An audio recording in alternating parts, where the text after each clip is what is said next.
Hello, beautiful people, and welcome to Dearly Not So Departed podcast, Beyond Death. And today we're having another wonderful, uplifting conversation with beautiful Grace Kelly about her husband, Francesco.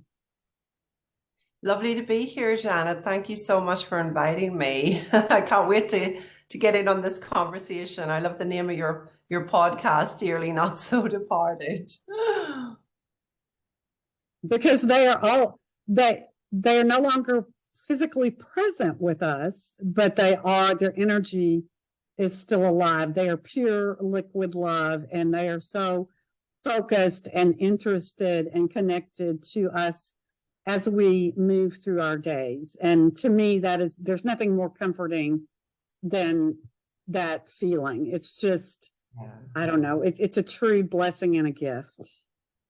It really is. Yeah, it's comforted me on many an occasion. So I look forward to sharing some examples. Great. Thank you so much, Grace. So tell me a little bit about, just a little snippet of your relationship with Francesco when he was physical, what he was like. hmm He was very lighthearted, which is a bit ironic because he died of a heart attack in the end, very young, 45 years of age. Wow. And his uncle and his grandfather went the same way. But none of us were looking at Francesco from that perspective because he was very fit. He was a Yeah. cyclist, he was healthy, he was doing all the things you're supposed to do to stay in shape, as the world tells us. So he's very lighthearted, always fun, would wake up in the morning and just like couldn't start his day without embracing me physically with a hug and a kiss and, let's start the day right, babe. He was very affectionate. Um, I was more of the serious one. I was the one that kind of, um, let's say, felt the world on her shoulders, and he lightened that for me. He lightened my load just in his way of, not taking things so seriously. Just he knew how to enjoy life. I was the one that was always studying. I'm a coach myself, and I was studying how to have a better experience of my world, and he just lived it, and his example taught me way more than any course, any coach, anything I engaged. Whilst those things all moved me forward in my career, you know, he Francesco's love really, and his presence, his ability to be present, really, I didn't realize how much of a teacher he was, and that was. So I was very blessed to have the sort of love that I understand now from many people who read my posts. They don't always experience that in their lifetime. I was very blessed to experience this romantic whirlwind that happened initially. I met him on an airplane. I don't know if I told you that, Janet, or if you knew No, that. no, I didn't know that. Do Yeah. share. Well, it was around a time in my life when I was really wanting to call in a soulmate. I was kind of done with, you know, relationships that weren't of any sort of depth. And I was on a spiritual path myself at the time. I was getting engaged with things like Reiki and healing and the angelic world. I was even working at the time for London College of Spirituality. So my path was beginning to shift from the school teacher to, let's say, the helper in the world. And I remember distinctly praying to my angels, please send me the man that will show me a whole new world. Wow. Um, and something happened. I was traveling to Italy for Easter. I'd been invited by some friends, and something happened that day at the airport where I could feel like some sort of excitement bubbling up. Obviously, I was happy to be going to Italy on a holiday, but it was something more than that. And I got on the airplane that day and I walked past Francesco. He was sitting near the back of the plane, and I was always afraid of sitting at the back of the plane. Um, and I walked past him and I kept walking up the aisle, but I had this sudden like turn around and sit there. And I was a bit startled at that because, I thought, well, if I turn around now, there'll be like 100 people behind me. I can't go back and sit there. But I turned around, Janet, and there wasn't anybody behind me. And I went and I sat next to Francesco. Well, before the flight was taking off, it was one of those soulmate connections where you're so familiar with one another immediately. And I kind of pretended to be afraid of flying.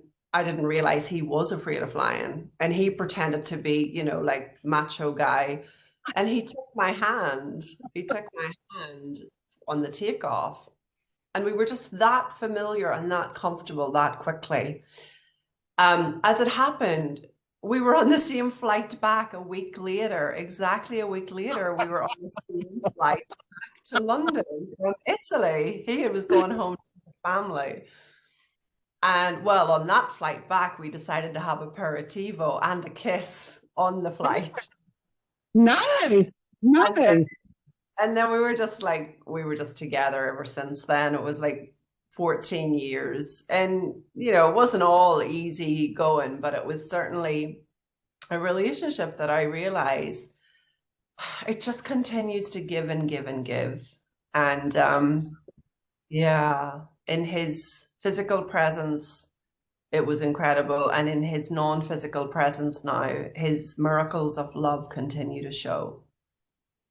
So, okay, so he died abruptly of a heart attack, or he made his transition of a heart attack. And you were obviously, I mean, there are no words for that. I had a situation 15 years ago where my husband of 24 years made his departure abruptly. And so I understand that, I was in shock, just total shock um, for quite a bit, for quite a while. I was just in shock that, wow, because I had just been in that life with him. And he was very much like you're describing your Francesco. He was very the light, playful one. He would do silly stuff like put on a clown nose when I was trying to be serious, and so we really balanced each other out in that way because I was like you. I was the more in my head, yada yada yada. But so how soon but he showed up for me after he made his transition like rather quickly.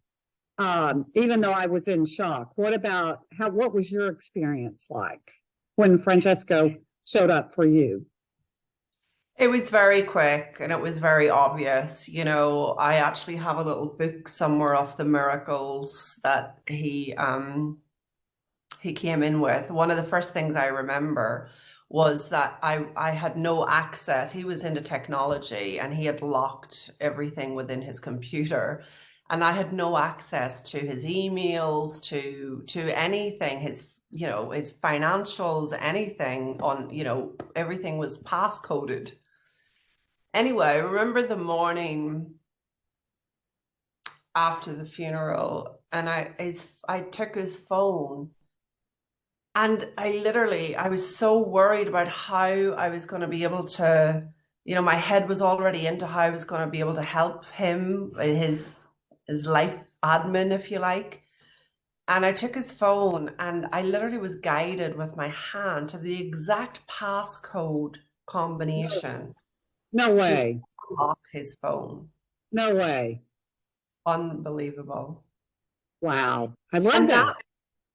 that lifted a weight off my shoulders because, there was information that I needed in there and he knew that. So that was one of the very first, whoa, like what just happened there. As time went on, I got more and more curious about well, I wanted comfort and I got Yes. curious. And I came across, thanks to our mutual friend Dominic, I came across some videos where one of his teachers, known as Abraham Hicks, Yeah. was speaking about how we can connect with our non-physical loved ones. Well, when I heard that video, I realized I wasn't going crazy because everything that Abraham Hicks said about how our loved ones will send us the signs and our only job is to ask and to be open to it, I began to realize, God, there's something in this. So I got a little bit more playful with Francesco's energy and I began asking for very tangible signs that he was still around. And I remember walking the dogs on the beach uh, one morning, and that morning I had said to him, you know, you're gonna have to make your presence known. And it was early in the morning, Janet. And there I was, I got to the beach, and my dogs led me to this huge love heart in the sand Wow. that said bacio, like big kiss. Aw. And then the date was the 20th of December, 2020. Now, that meant that, first of all, it was a sign from him. But Yes. whoever did that, whoever printed that, must have gotten up terribly early that morning to get to the beach to write that, because that was the same day, the 20th of December, Wow. 2020. So, you know, I began this journey of just show me, show me. Another time I was walking along the beach with my dogs and I got really, really still. And I said, you're gonna have to show me that you're with us. I'm not sure I can do this on my own. I need a sign, and it needs to be like a physical sign. And I opened my eyes, and we've walked this beach hundreds of times. I've never seen this. The fish were dancing. They were jumping in the water. Jumping. I mean, I recorded it on a video because I was gobsmacked. Here were all these silver fins jumping, jumping, and it goes on and on. And that wasn't the only time he sent me that. There were other things happening, you know, it's of the fish doing Dancing, dancing fish. That is just the best. dancing. Now, what I later learned through the Abraham Hicks videos about death was that actually our loved ones can use the consciousness of animals because animals are just wide open. There's no resistance. Yes. Of course, the consciousness of animals, you know, he used fish, he's used my dog on numerous occasions, you know, to comfort me and to get messages across and to be playful. There was one moment in the park not that long ago, and I was feeling pretty low. And I said, Francesco, play with us here in the park. I kid you not, Janet. My dog, who's behind me here, he suddenly jumped out of nowhere, this leap he did. And he barked as if somebody was, you know, throwing something at him. And I mean, I just laugh and laugh and laugh. The other night I went for aperitivo with one of our friends, and we you know friends with me and Francesco. And I was glad that I was meeting him because I felt quite low, you know, during the day. And anyway, I went for the aperitivo, and you know, I'll always say this, you know, babe, please be with me, and please give us a sign that, you know, all is fine. And anyway, we were sitting there, we were talking about Francesco, and out of nowhere, this something fell from the ceiling onto our table. And it was like an abrupt, like bang. We still don't know what it was, but and where it came from because we were kind of in a booth, you know. Um. So anyway, we both laughed at that, convinced of his presence. And as I walked out of the bar that evening, I said, "Was that really you?" And I was met with this death notice, and the name on the death notice was Francesco Marcellia. So for me, it was like, oh, I don't know why do I still doubt? Why does the mind still doubt after so many signs of love? It- Um, It's it's just it's a human thing. And but oh my gosh, what incredible fun. And I love that he's so playful and that he's so ever present and he's loving you all day, every day, just with his non-physical energy. yeah, I mean, it's ironic sometimes because, you know, sometimes you can feel like, wow, our connection is so strong in this new dimension. And I wish sometimes it had been that connected in the physical world. Yes. Um, and our minds get caught up and our lives get busy, and sometimes we fall out of appreciation for one another when we're in relationship. And Yes. yet all I feel now is this incredible love. I think I tried to understand what love was, but in Francesco's death, and literally in finding him dead, I was overcome with the deepest feeling of love I've ever experienced, Janet, to the point that Wow. I absolutely trust in in God, in our divine nature, and there's nothing to fear in death. Right. And Right. that love carried me for a number of months through my grief. And it's changed my world. Yeah. I love that. I love that. So before this experience with your husband, did you have any experiences like this before, or is this the first time in your life that you've had an experience like this? Do you mean like the spiritual aspect Yeah, or yeah, like a dearly departed friend or loved one who's made their transition. Okay, so this is no? your No, I actually okay, didn't have anyone near me okay, ever die. okay, okay. Interesting, apart from, grandparents, but this was the first real hit for me. Right, a very it's the grandparents thing is while it is we're not usually as close to our grandparents as we are to a spouse or a husband or a lover, and or our parents. So yeah. Um, so tell me, because you recently, within the last couple of months, you had some kind of, you mentioned Dominic, and of course that's where we connected. That's where I found you, was on Dominic's beautiful group, very uplifting. You mentioned you had some kind of event scheduled, an online event scheduled with Dominic, and Dominic had a conflict and couldn't be there. Tell me Mhm. about that experience. Yeah. So Dominic and I are running this incredible course called Living Miraculously. And we, there was just a week where he couldn't be with the group. And I was very happy to be with the group and lead the group. But I did warn him, Dominic, I'm not the best with technology. So let's get on beforehand and let's make sure we run through how I'm going to record and what I'm going to do. And we did it twice, three times. Everything was absolutely fine. The day of the actual group, I get on and I can't get into the Zoom room. We've got maybe 3 minutes to go, and there's going to be a group of 70 people waiting, participants waiting for me to show up.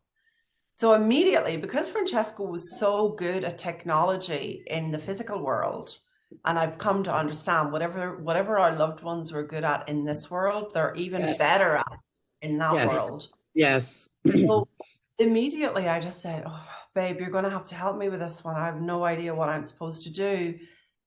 I'll tell you what, I said, could you like reach Dominic for me? I knew Dominic was in meetings. He told me, Grace, I won't be available. I'm with clients face to face.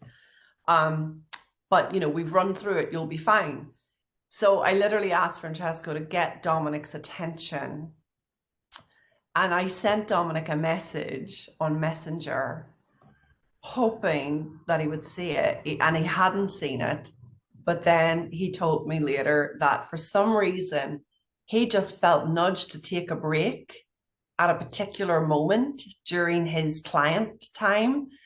And he doesn't normally do this. He says for some reason he was moved to open his phone where he saw my message.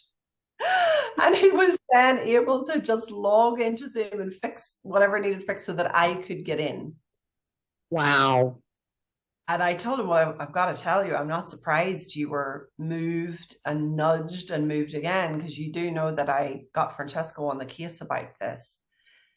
And he said, Grace, oh my God, I can tell you now, it is so random for me to take a break at that time, and let alone go get my phone in the middle of client meetings and have a look. He said, I wasn't even aware of what time it was. I was so engrossed in what I was doing.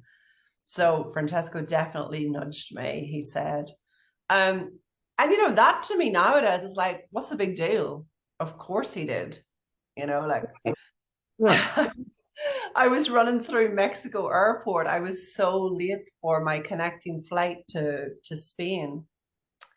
And I was sweating. I was never had to do that before, Janet, but running through this airport, and this, I thought they're never going to let me on this airplane. I said, Francesco, I've got to get home. Get me on this plane. Get me on this plane. You could see the whole damn thing was closed off. Like everybody had gone, but there was this woman Wow.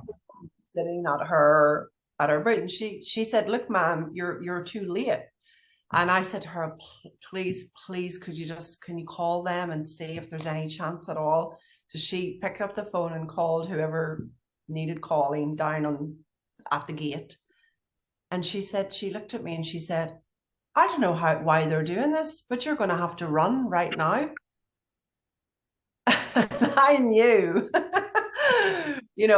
he's now such a part of what I'm describing as my spiritual team, Janet. Yes, yes.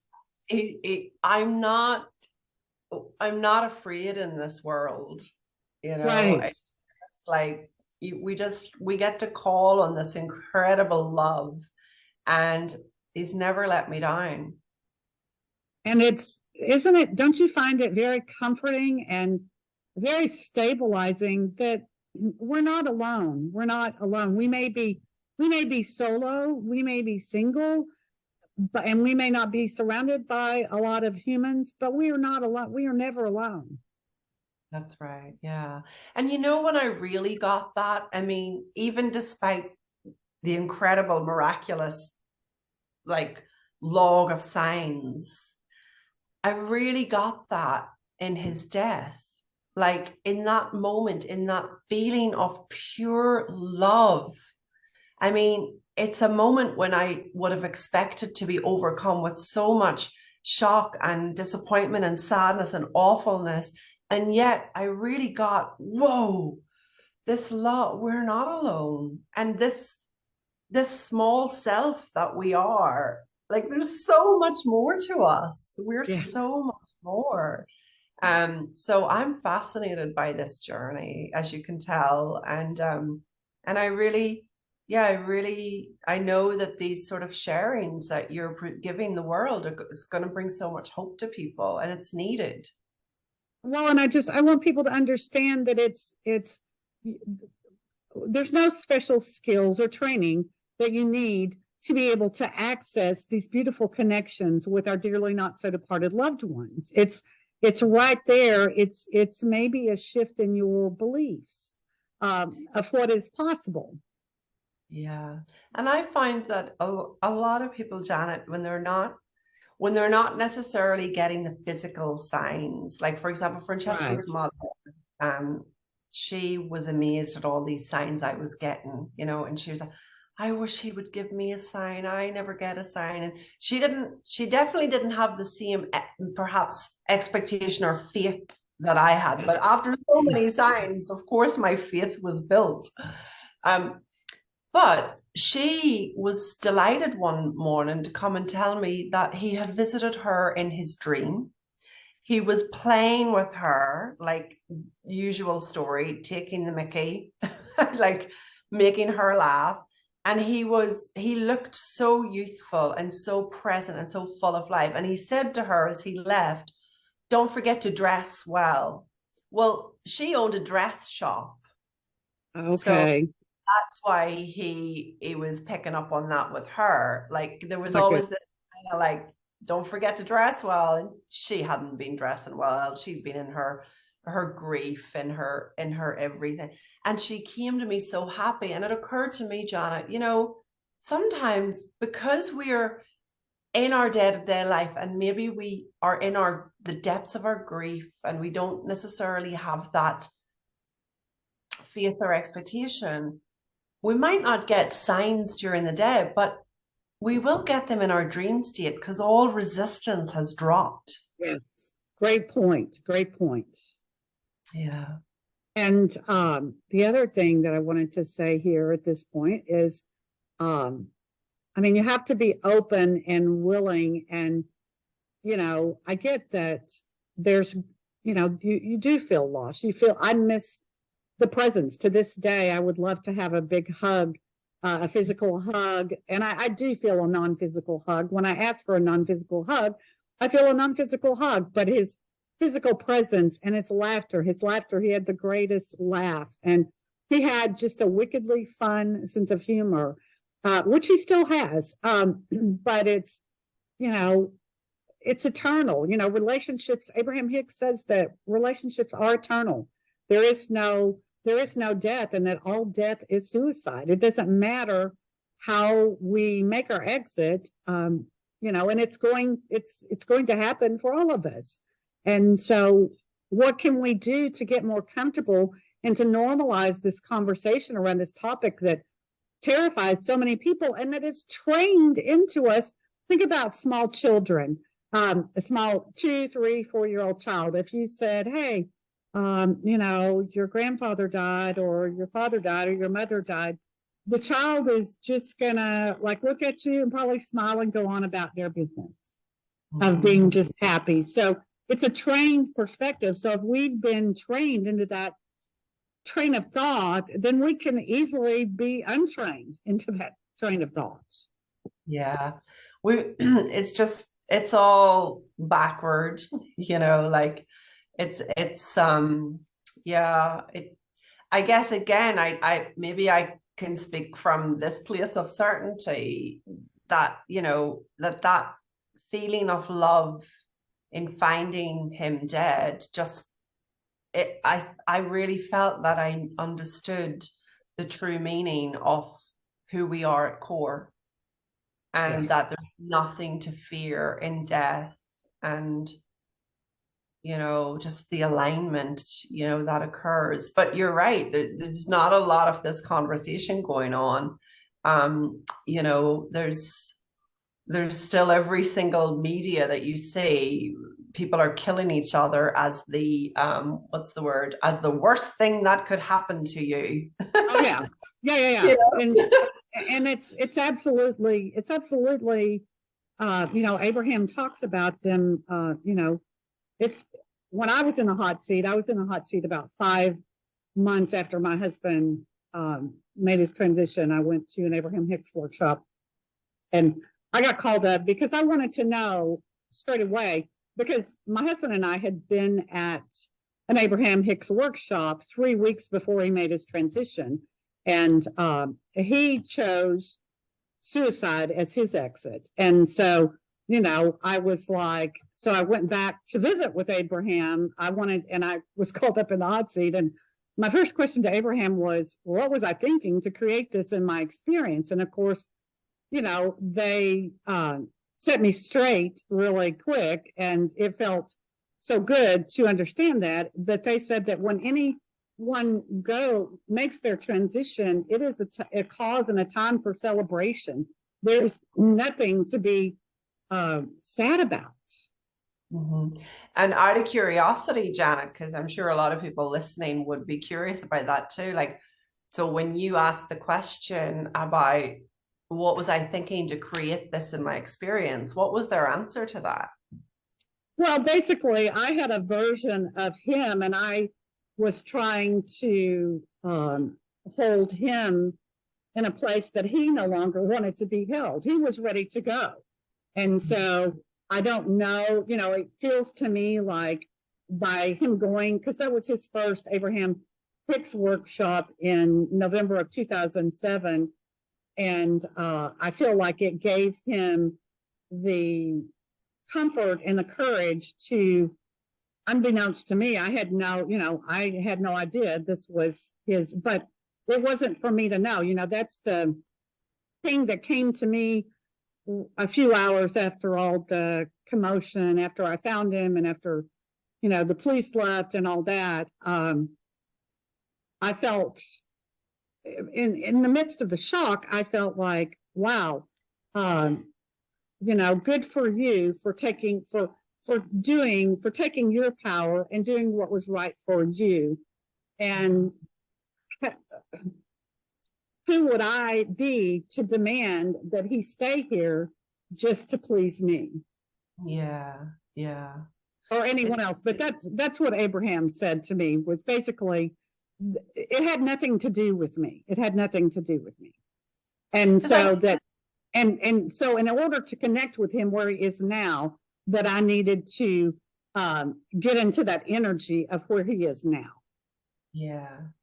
Yeah, because I've come across this before where, and I think it's just a gentle misunderstanding where people begin to feel guilty, like somehow they've created their reality in terms of someone else taking their life or exiting the planet sooner than expected. Like I've come across that before.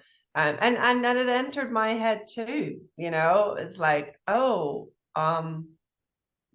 what was that? What did I do to create this? So I think it's so important for people to really understand that, like you just said, we are not in charge of someone else's transition moment. And it's given me a lot of hope as well that it looks to me like we're not in charge of when they come in and we're not in charge of when they go out. Yes. Yes.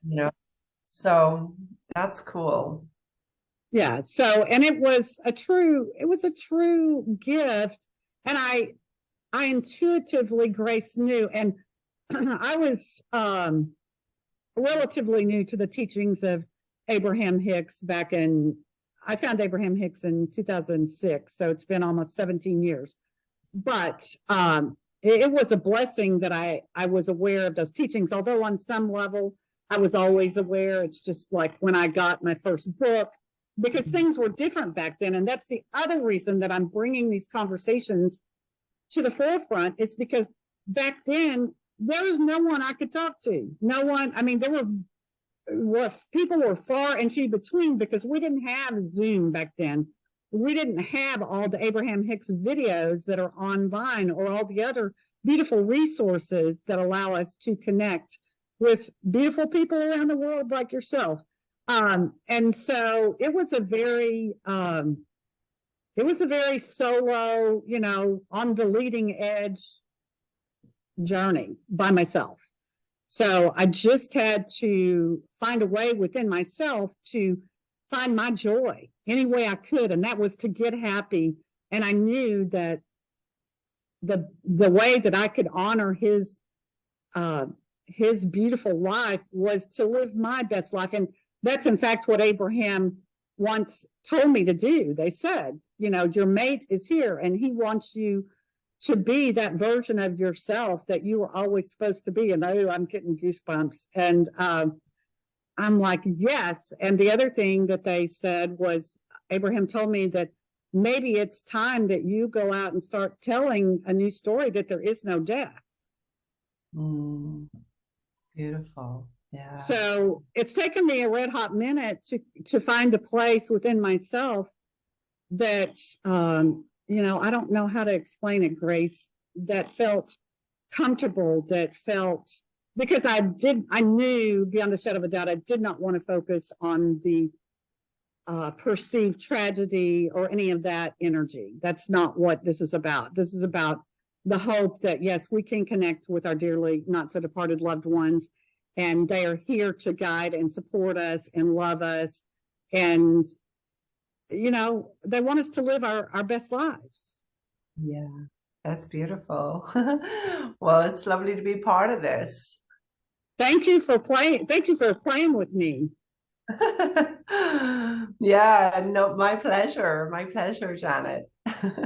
Tell me, are there any other stories that come to mind about that you Well, think would be beneficial to the listeners?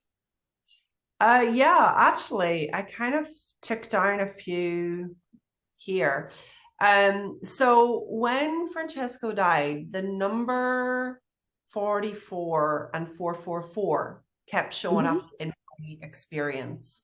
And it was really interesting because he was born on the 4th of August. Okay. Um, and I don't know, I began to connect. Oh, he's getting through to me with this double four or this triple four. When the bill came for the funeral, it was 4,440 euros. It was triple four. And then there's been other just like moments where I'm driving. I That was one of the other things. I was so nervous about driving for the first time on my own because I just let him do all the driving on the Italian motorways. And I had to gear myself up with this, and please, babe, please help me with this. And anyway, the first time that I actually made the journey, it was an hour long from his mother's house to my house, um, through the motorway. I was met by a lot of number plates that had 44 or Yep. 444. And I would see that regularly happening. If I was thinking about Francesco when I was driving, suddenly somebody in front of me would have a 44 on their plate. And music, Janet, one of the biggest Yes. ways has gotten through to me is music because he was quite a singer himself. Like he really loved music.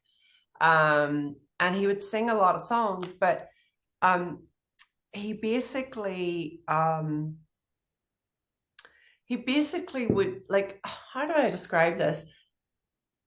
I would be struggling with a situation, a, a doubt, a question, a what to do next.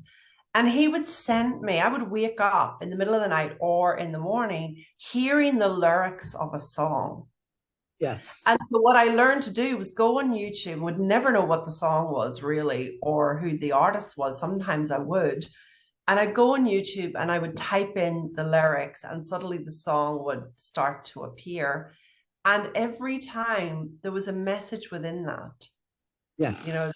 pure message within that. One of the songs that showed up in his death was Gwen Stefani had just come out with a new song.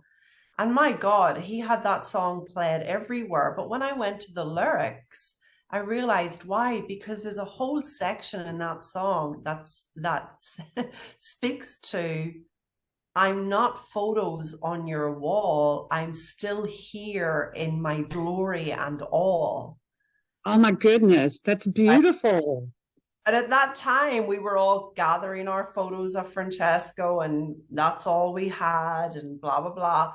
And he kept sending that particular song. Now, isn't it funny that then that song went out of my radar Yes.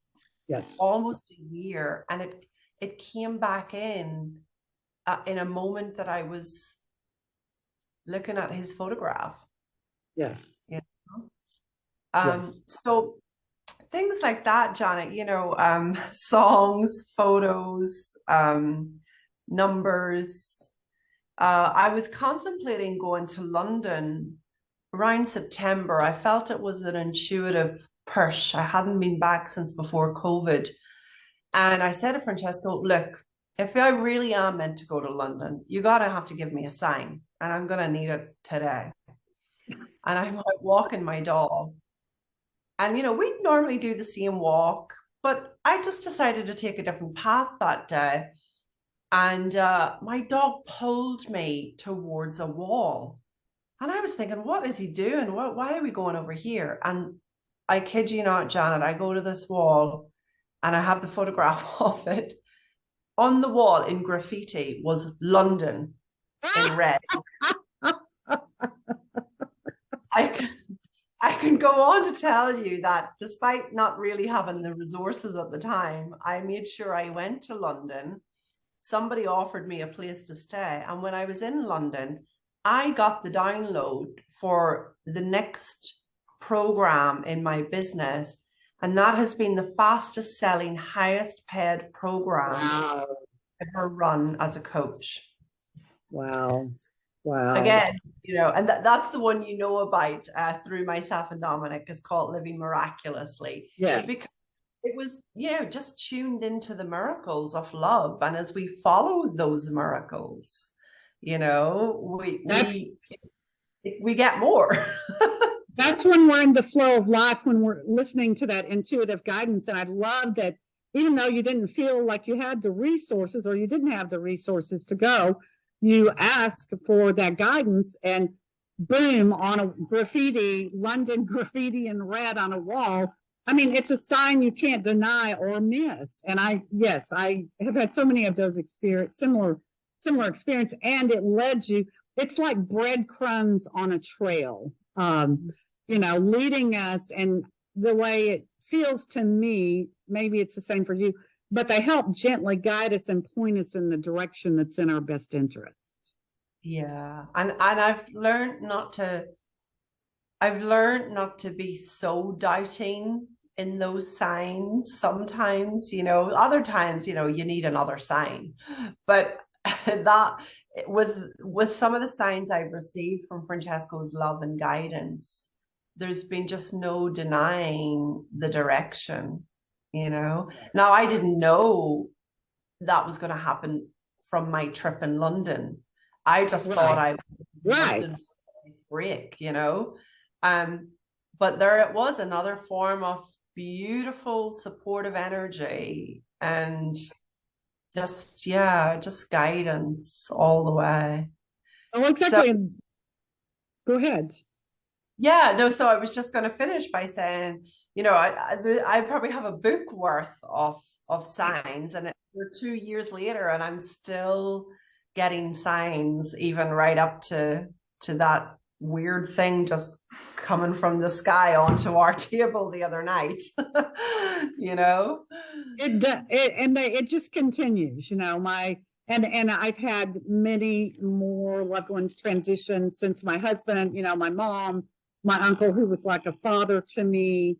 I've had a couple of friends, they were Abraham Hicks friends, and there was a man that I was just starting to date, and he chose to. I mean, it was just I'd known him for a couple of years, but we had just started dating, and he chose to make his exit right after we started dating. So it was and that was a suicide too.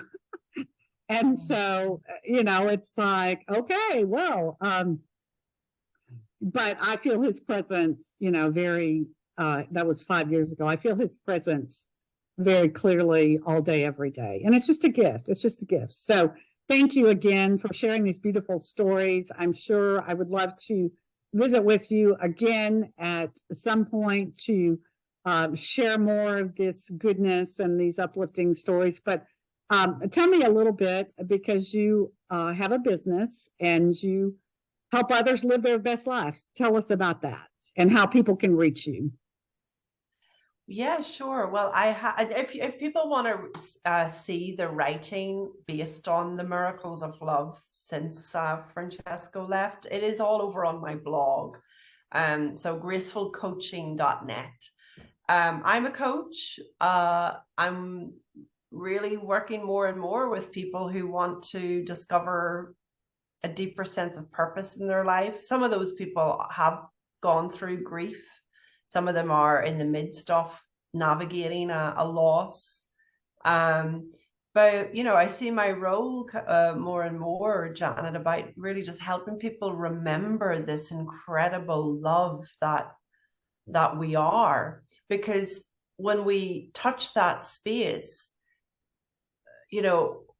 first we're moved into service because we want to give to the world. And secondly, a lot of our symptoms and our worries and our concerns and get cleaned up. Our lives Yeah. get cleaned up. So, yeah, I guess, more and more people that I'm working with are just really, really interested in contributing and serving in a way that heals humanity and in living their best life, first through the experience of peacefulness and love, and then through, the creation of something that's incredibly important to them.